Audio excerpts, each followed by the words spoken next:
Fala, pessoal. Bom dia, boa tarde, boa noite, boa madrugada. Saudações tributárias. Eu sou o professor Adílio Ferreira e aqui no nosso canal nós temos sempre aulas de direito tributário em linguagem simples e acessível, para que você possa aprender o máximo possível dessa disciplina, dessa área do direito. Hoje nós temos mais uma aula, né? Antes de continuarmos, só lembrá-los dos nossos livros. Nós temos aqui na descrição do vídeo, assim como na descrição do canal, diversos livros feitos ou organizados, escritos ou organizados por mim, melhor dizendo, em que vocês podem adquirir. Temos alguns e-books gratuitos, estão aí, então, como também temos o nosso curso objetivo de Direito Tributário, pela editora Dialética. Tá?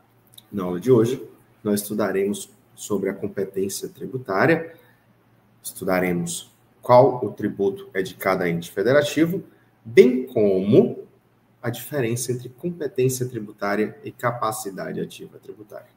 Então, sem mais delongas, vamos lá para mais uma aula.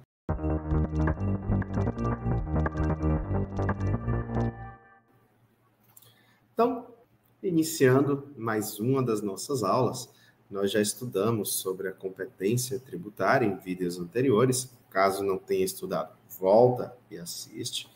E lá nós vimos sobre as classificações, sobre as características da competência tributária. Diferenciamos a competência tributária para a competência para legislar em direito tributário. A competência tributária é a competência que cada ente federativo tem para criar, majorar, reduzir ou extinguir os tributos. E isso é dado pela própria Constituição Federal. Então, hoje, nós estudaremos qual o tributo é da competência de cada um dos entes federativos, para, ao final, estudarmos sobre a capacidade ativa tributária. Então, já adicionando aqui, vamos ter em mente o que é que nós vamos estudar, né? Nós já vimos quais são as 5 espécies tributárias: impostos, taxas, contribuições de melhoria, empréstimos compulsórios e as contribuições especiais. Então, a partir disso é que nós estudaremos a nossa divisão de competência tributária. Em vez de dividirmos a partir dos entes federativos, vamos dividir a partir dos tributos. Então, vamos no primeiro deles, os impostos. A divisão de competência tributária dos impostos está entre os artigos 153 a 156 da nossa Constituição Federal. Aqui, o 153 e o 154 tratam dos tributos, dos impostos, melhor dizendo, de competência federal. Então, federal, nós temos aqui os artigos 153 e 154. Ao passo que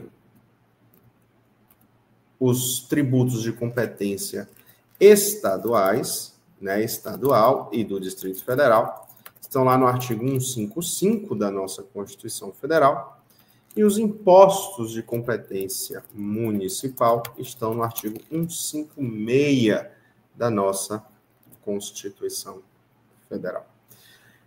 Aqui, nós veremos que a União é quem detém detém a maior competência de impostos. Quais são os impostos da União? Nós temos aqui o imposto sobre produtos industrializados, o imposto de exportação, o imposto de importação, o imposto de importação, o imposto de renda, o ITR, o IOF, que é o Imposto sobre Operações Financeiras, o IGF, que é o Imposto sobre Grandes Fortunas, assim como nós temos ainda o Imposto Residual, bem como o Imposto Extraordinário Guerra, e aquele que veio agora com a reforma tributária, que foi o Imposto Seletivo.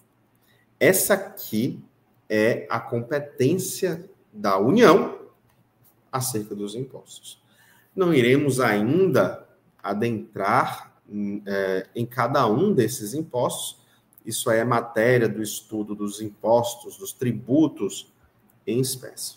Por enquanto, vamos apenas guardar qual tributo é da competência de cada um dos entes federativos, tá?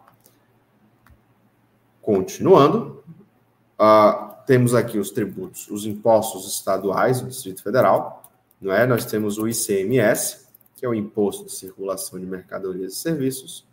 Temos o ITCMD, que é o Imposto de Transmissão, Causa, Mortes e Doação. E temos o IPVA, que é o Imposto de Propriedade de Veículos Automotores. Vamos colocar aqui um asterisco no ICMS, assim como também no IPI, retornando aqui para os federais. Por que esse asterisco? Sabemos que com a reforma tributária, alguns tributos se unirão para criarmos novos tributos. O IPI é um desses tributos. O IPI vai se unir com a PIS e com a COFINS, que são contribuições sociais, para criar a CBS, a Contribuição sobre Bens e Serviços. O ICMS vai se unir ao ISS, que é o Imposto sobre Serviços, para criar o IBS, o Imposto sobre Bens e Serviços. E esse IBS é o outro imposto estadual, tá? Imposto sobre Bens e Serviços. E municipal, professor? Quais são? Nós temos o ISS, ou também chamado de ISS-QN, que é o Imposto sobre Serviços, ou Imposto sobre Serviços de qualquer natureza. Temos o ITBI, que é o Imposto sobre Transmissão de Bens Imóveis, que pagamos sempre que vamos ter uma transmissão onerosa de bens imóveis. E temos o IPTU, que é o Imposto sobre a Propriedade Territorial Urbana. Mais uma vez, o asterisco aqui no ISS, pois sabemos que ele deixará de existir daqui a um tempo ao se unir ao ICMS e virar o IBS. Esses aqui são os impostos que são existentes na nossa Constituição Federal, tá? Os impostos de todos. Temos aqui os impostos federais, os impostos estaduais, os impostos municipais. E lembrando que o Distrito Federal acumula competência estadual e municipal.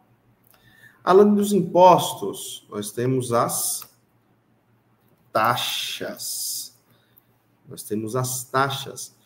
E de quem é a competência da taxa? A competência da taxa, queridos, é comum, tá? Taxa é comum. Qualquer ente federativo que prestar um serviço público específico e divisível, qualquer ente federativo que exercer o poder de polícia pode cobrar a taxa por isso, tá bom? Um outro tributo que nós temos aqui são os empréstimos compulsórios. Então, nós temos aqui os empréstimos compulsórios, né? Como o próprio nome já diz, é um empréstimo, e aqui ele pode ser instituído por conta de guerra externa, calamidade pública, investimento público de caráter urgente. E aqui quem é que vai instituir? Apenas a União, mas ninguém pode instituir, tá? Temos ainda as contribuições de melhoria. Contribuições de melhoria, que são tributos que nós podemos ser cobrados por conta de uma valorização imobiliária que decorra de uma obra pública. Contribuição de melhoria, quem pode cobrar? Qualquer um. O ente federativo que fizer a obra pública é aquele que poderá cobrar, tá? E aí nós temos ainda as contribuições especiais. As nossas contribuições especiais, como nós já vimos, elas são algumas. Se dividem em contribuições sociais,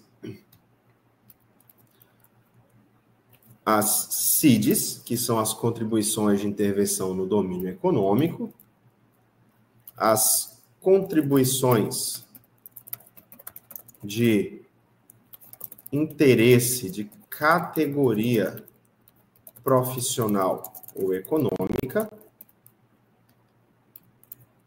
Nós temos ainda a COSIP, que é a Contribuição Social de Iluminação Pública, e a CBS, que é a Contribuição sobre Bens e Serviços. Tá? Então, vamos por parte. Contribuição social, de quem é que é, né? Na verdade, vamos pensar o seguinte. Praticamente, quase todas as contribuições, elas são da União. Competência exclusiva da União. União, tá? E União. Temos aqui as contribuições sociais, são da União. As CIDs, que são as contribuições de intervenção no domínio econômico, da União. A contribuição de interesse de categoria profissional econômica, né? Os conselhos regionais da União. A contribuição sobre bens e serviços, também da União. E a COSIP, não. A COSIP, ela é municipal / distrital. Tá? Qual é a exceção que nós temos aqui? Essa aqui, ó. A contribuição social, aquela que for previdenciária de servidor público, contribuição previdenciária do servidor público, essa aqui será de competência do ente federativo ao qual pertencer o servidor público. Então, se estivermos diante de um servidor público estadual, será do servidor dos estados. Se estivermos diante de um servidor público municipal, dos municípios, de um servidor público federal, da União, e um servidor público distrital, do Distrito Federal. Tá bom? Então, essa aqui é a nossa divisão da competência tributária.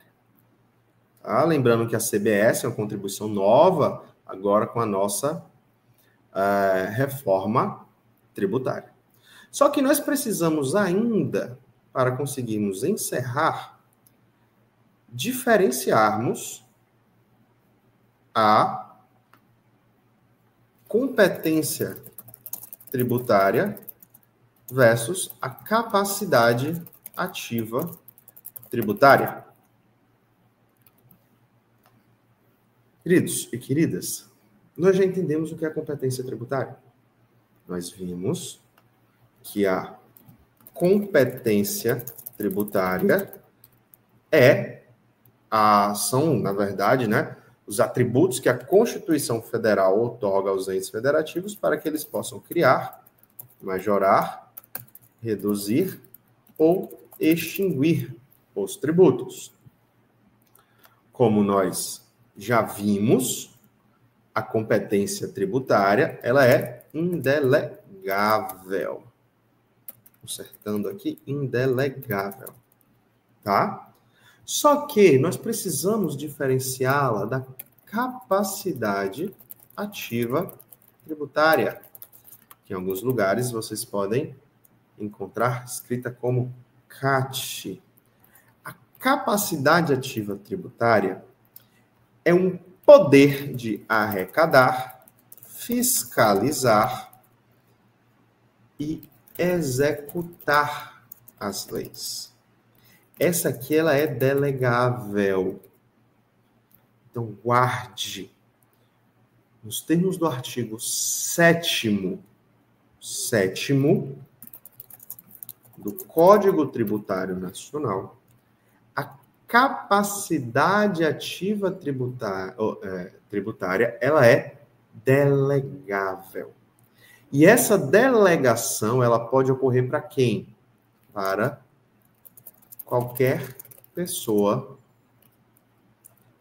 jurídica de direito público. Tá? Professor, me cita, por favor, um exemplo de delegação da capacidade ativa tributária. Claro. Nós já vimos que o ITR, o Imposto Territorial Rural, é de competência da União. Só que a própria Constituição Federal, lá no seu artigo 153, parágrafo 4º, prevê que esse ITR ele pode ser arrecadado pelos municípios, desde que seja celebrado um convênio com a União. Veja que se o município celebrar esse convênio com a União, ele não pode criar o tributo. Ele não pode aumentar a alíquota do ITR e não pode reduzir. O que é que o município pode fazer? Arrecadar, fiscalizar e executar as leis. Tá? E ele vai fazer isso de que forma? Nos exatos termos que o ente federativo competente já tiver legislado.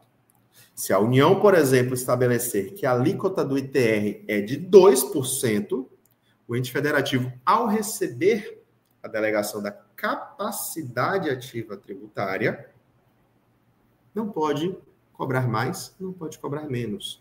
Ele pode cobrar, ele pode executar as leis, ele pode fiscalizar, mas ele não pode ir além daquilo que o ente federativo, no caso a União, já estabeleceu. Tá? Então, essa é a diferença entre competência tributária e a capacidade ativa tributária. E aí, para encerrarmos, de acordo com o artigo 7º, parágrafo 2º do CTN, essa delegação ela pode ser revogável, ela pode ser revogada. Ela é revogável sem contrapartida para o ente delegatário. Perfeito? Então, essa aqui é a nossa competência tributária. Já vimos as suas características, vimos aqui também a sua divisão dos impostos, das taxas, dos empréstimos compulsórios, das contribuições de melhoria e das contribuições especiais, bem como a diferença entre competência tributária e capacidade ativa tributária. Perfeito? Espero que tenha ficado tudo muito claro para você. Tá bom? Peço que vocês se inscrevam no canal, deixem os comentários também, deixem o seu like aí no vídeo. Qualquer coisa, qualquer dúvida, sinta-se à vontade para me procurar. Seja nos canais das minhas redes sociais, que eu coloco logo aí ao final, ou nos comentários aqui do vídeo. Será sempre um prazer poder lhe ajudar e conversar um pouco melhor. Até o próximo vídeo, pessoal. Até a próxima aula. Tchau, tchau.